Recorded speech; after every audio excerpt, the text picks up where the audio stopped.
I'm Rob Sarney, and you're listening to What the Heck, Fintech, where you'll experience and learn that Fintech is Fin Life. Let's get started.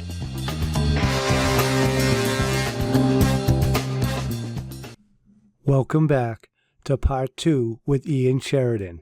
If you didn't listen to Part 1, go back and hear the great stories how Ian started on Wall Street in the 80s and then grew to do Vestigo Ventures and great things for the fintech ecosystem. But back to a day in life, it was that hunter mode, that search mode, and we used data and we used the ecosystem to engage with, whether it was speaking at one of your events or speaking at events locally to engage with founders or, to meet them where they are over a cup of coffee or in the startup, wherever they might be, and starting to do that. So the day would start with pipeline review and sourcing. What are we seeing? What things do we want to keep engaging with? And so the most important asset for any of us is our time and where we spend that. So getting to know fast is really, really important for a venture capitalist. And so pattern recognition happens over time. We all get that. That's called our experience. It was sped up through our machine learning application. So instead of seeing, and we would engage 10 to 15 companies a week, but the machines would look at millions of URLs. So our pattern recognition as a team went up exponentially, I think faster if we were measuring that to the marketplace. It was growing at an unbelievable rate.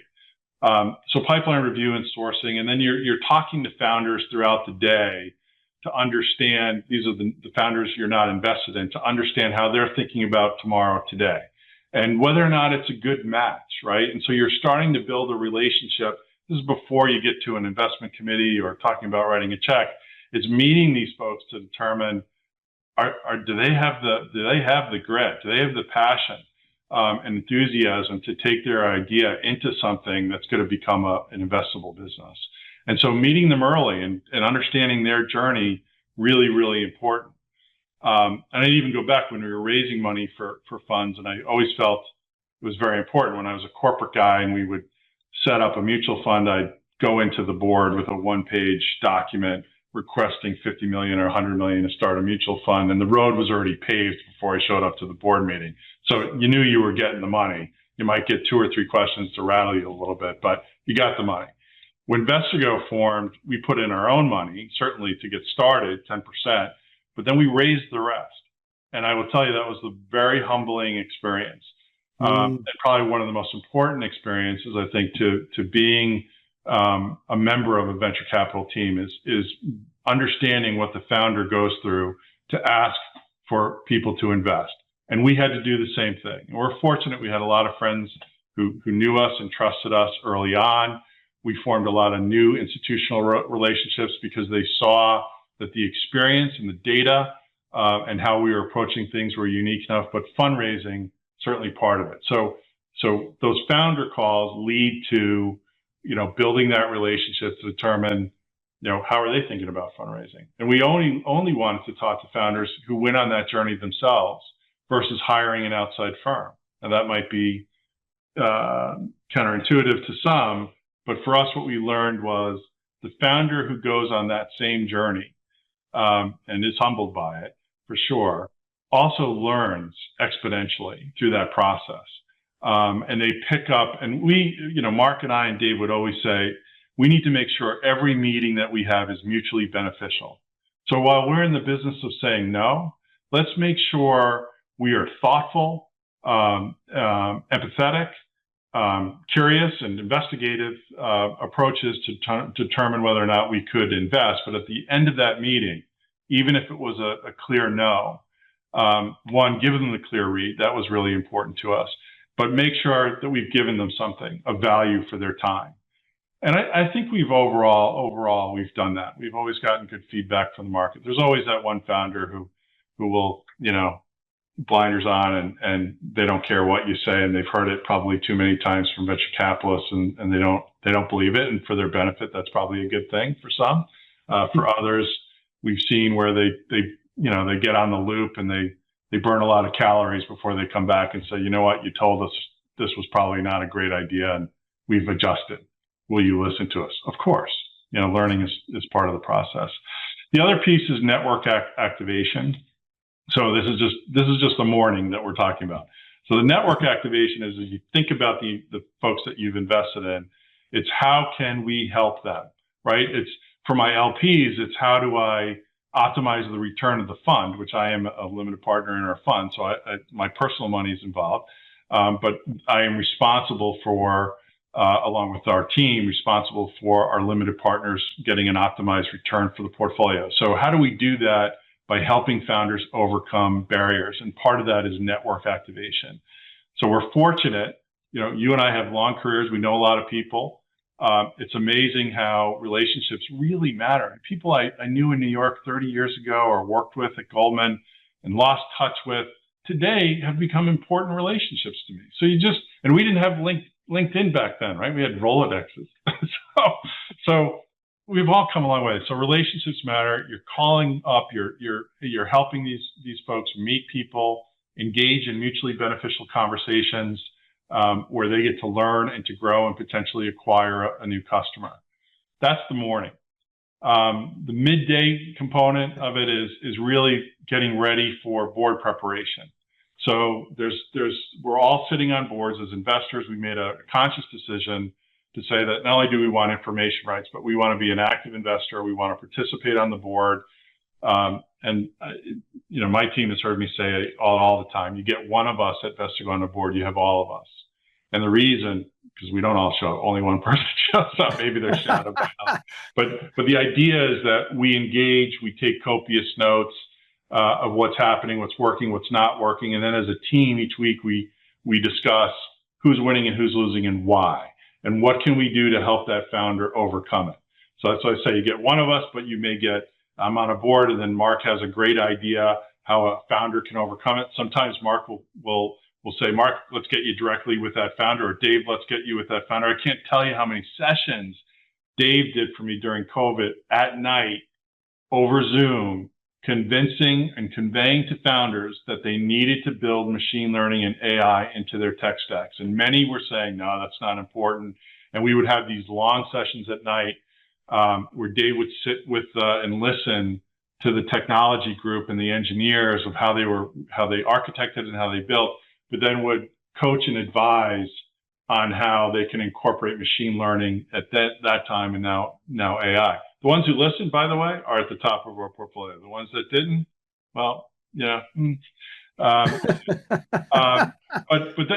it was Mark engaging with his massive experience in running LPL and an unbelievable operations background. So, or any of our folks, like it could have been Nick or Frazier, who got involved because their machine learning and their AI chops are just unbelievable as it relates to working with data. So again, you got one of us on the board, but you had all of us working behind the scenes to try to bring our best critical thinking to those founders. Sometimes they listened, which, well, actually I'd say for the most part, they always listened. Whether they executed on that idea is, I don't know what the percentage is, but more than 50-50. And that's okay, because we're just a sounding board. We're a percentage equity holder in the company. We want to give our best advice, but we didn't invest in people who were just going to be coachable or just listen to us. We invested in founders who had a vision, who have a vision, who want to build something, and just make sure they take in all the credible information that's available to them. Sometimes it wasn't us. Sometimes we simply say, we have somebody in our network. And if you look at our advisors on our website, extensive advisors, deep experience, many of those were called in over the years to say, talk to this individual who sits on a publicly traded board of a company that might acquire you someday, or has gone on your journey in a larger setting and understands the roadblocks ahead. So sometimes just creating that network effect for coaching and advice was very powerful. So board prep, you do that work. The strategic advice, you do that work. Crisis navigation is another big thing. Stuff happens. I remember, I don't know if I should tell the story, but somewhere in my 30s, I thought, I'd been an executive leader early on in my career. I'd seen a lot of things. dealt with a lot of HR issues. I'm sure you could tell some stories. I remember saying, okay, I've seen it all. Like, there's nothing else humans in a community could do to each other that I wouldn't know how to navigate or see. That was the dumbest thing I ever said, because I am continuously amazed at the things that happen inside organizations. And sometimes they create crises, and those crises need to be navigated. And the experience that we have as operators and entrepreneurs and data folks can be really helpful with the founder on how to navigate it and think about it maybe from a different angle. So that's that piece. The other part is the investment committee prep. So a lot of work goes in, before an investment is made. Due diligence occurs, but it's a quant and qualitative assessment that's occurring. So you want to go as deep as you can with the team and the technology, the marketplace, or the TAM, as we say, and any financials that we can get to understand the critical components of that financial setting. And so we'll do that work, and then we'll try to boil it down into a pretty intense conversation where people are dynamically set up to disagree and to challenge each other. One of our code of ethics is, and I say it this way, there's no bars in the room, right? So whoever you are at Vestigo, once we are in that session on the investment committee, all feedback is a gift, all interaction is positive, and so you challenge each other. Sometimes it feels contentious because you've invested in this person, your heart and mind, so to speak, and you are advocating for an investment.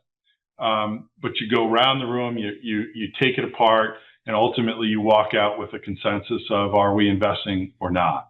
And a lot of times it's a no. So that's part of the founder's journey of what they go on. And so it's really important they get a clear read as fast as possible. That was a disappointment I found in the VC community, is that a lot of them just were afraid to say no for whatever strategic reasons they had. For us, we always would say no, and here's why. And if things change, let us know, or we will never invest in this as a category or as part of our thesis. Just give that read back to them. And then the market scanning I talked about with the data that we used, and the ecosystem is part of it.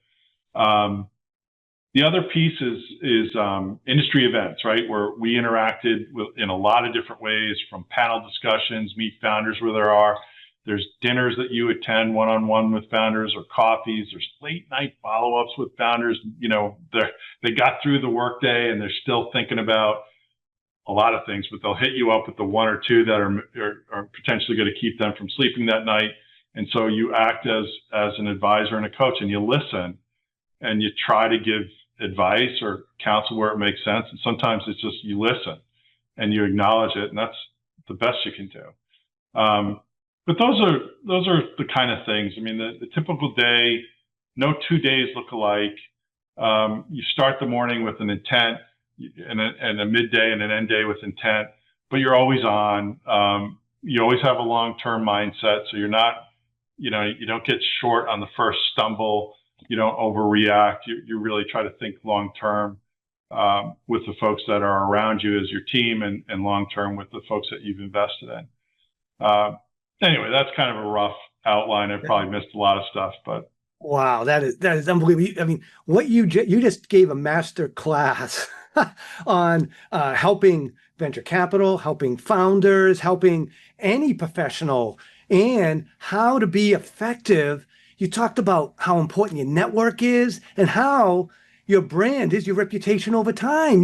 All that was wrapped into that. And yeah, I know Mark is unbelievable in that, how you got connected and then stayed connected and now collaborating, and it's like the Justice League of America, you two together, just doing you got Batman and Superman, and it was a team. It was so there's Dave Blunt is a phenomenal entrepreneur, and Dave too, has an amazing ability to see around corners, and Mark, and Fraser and Nick. Great people. Bill McCarron, who runs our operations backbone. The thing runs like a clock and allows us to do the things that I described, because we have a really good, as operators, we really wanted I call it belts and suspenders, operational methodology and to operate like fiduciaries. We're exempt from SEC because of the way we're structured, but to operate as best we could as fiduciaries of our money and other people's money, and to have a strong operations background really makes a lot of sense. We have Lily, who's our community manager, who makes sure that you and I are connecting at these events, right? Or that Vestigo might sponsor an event in our offices and have founders from WPI or HBS and MIT, all of which we've had in our offices to interact with each other and with us. Right. I mean, and that's another great story. And you were even at even before team. It's all about the team. One individual can't make it happen. You have to collaborate. It takes a village. This stuff is complex. People are complex. IT is complex. Money's complex. You have this unbelievable team, but you foster that culture at Vestigo Ventures. That's why it's another leadership masterclass too. You just taught in that snippet is that it's about not everyone knows all the answers. Listen to everybody, think it through, debate it. I love it. What a wow! What a story. The proof point, Rob, is when you tell people that feedback is a gift. And then you have young folks on the team who are interacting with myself or Mark or Dave, who are more mature, some operations experience, some pretty strong reputations. To create the trust for a young associate to speak their mind takes time. You can't just say it. You actually have to live it and encourage it. And you have to coach behind the scenes. And so I would tell people all the time, look, you got to coach up. That means you might have to tell me something I don't want to hear, or Mark or Dave, and you got to coach across with each other, right? Across our entire team. And that comes back to feedback as a gift. And I would tell you, it worked brilliantly. Across my career, 39 years, I've been fortunate to lead and manage a lot of great organizations and interact with people, but it's really been the last 10 years where I got to see that take place, where I could, you can lead from the front, you can lead from behind. There's all different methodologies around that, but to lead together was really how Vestigo, to me, has become a great organization. There wasn't a front, there wasn't a back. There was we're together. We're a front line trying to make a difference in the ecosystem we serve. Right. Yeah. No, those are life lessons that you just totally. I love that. And so, Ian, I want to thank you so much. This is unbelievable conversation, and this audience, I know they all just fell in love with you and want to be coached and mentored by you. How could they get connected with you, or talk to you, or just keep learning from you? What would you recommend? So we do publish a newsletter called Envisions, which people can sign up for on the website. It started out simply as an LP communication. And I won't tell you how many LPs we have, but it's not the size of this audience that reads Efficiency, which is several thousand people now. So it just got creeped out from our LPs. And so it's been interesting. And so we just made it public so people can go onto the website and they can sign up for it. And Mark and Dave and I and Fraser and Nick and Lily, we all will put something together that we're interacting with, and we'll have things about our portfolio companies there. But they reach out on LinkedIn or reach out through the Vestigo website is usually the best way. And we're deeply part of the Cambridge community, the Boston community, and so you're going to see us participate in the programs from Mass Fintech Hub to the Sandbox and to Boston Fintech Week coming up, and we've always tried to play a role there and support the whole ecosystem. Right. Ian, thank you so much. I know we're going to see each other at the great events happening in September across Boston. September's huge. Big month. And Ian, thank you so much. And I just want to say thank you, everybody. Okay. Yeah, Rob, just congratulations on this new venture. Really excited that you're sharing the good work. So having fun and helping the ecosystem. That's the goal. Got it. Thank you, Ian. Bye-bye. Thank you for listening to What the Heck, Fintech.